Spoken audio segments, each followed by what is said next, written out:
আমরা যারা mobile servicing করি আমাদের উপরে অনেকেরই অভিযোগ রয়েছে যে আমরা বিল বেশি নিয়ে থাকি। আসলে আমাদের বিল বেশি নেওয়াটাই সবার চোখে পড়ে, কিন্তু আমরা যে একটি কাজের পিছে কত সময় ব্যয় করি এটা কারো চোখে পড়ে না। আসলে আমার মনে হয় এই পৃথিবীর বুকে এটাই একমাত্র পেশা যে পেশার টাকা আমরা হালালভাবে নিয়ে থাকি।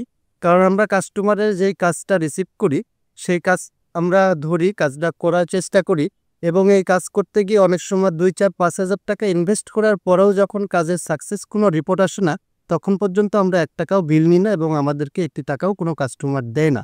আর অন্যান্য যে পেশাই থাক, শুধু পরিশ্রম করলে তাও সেই জিনিসের প্রতি একটু শ্রম দিলে সেই শ্রমের দাম নেয়। অথচ আমরা যারা এই মোবাইল টেকনিশিয়ান আছি, আমাদের ২, ৪, ১০ ঘন্টার শ্রমের কোনো মূল্য থাকে না যদি আমাদের কাজে কোনো সফলতা না আসে। আর আমরা তখনই কাস্টমার থেকে টাকা নিই যখন আমরা কাজটা সাকসেসফুলভাবে কাস্টমারের হাতে ডেলিভারি দিতে পারি, অন্যথায় আমরা টাকা নিই না।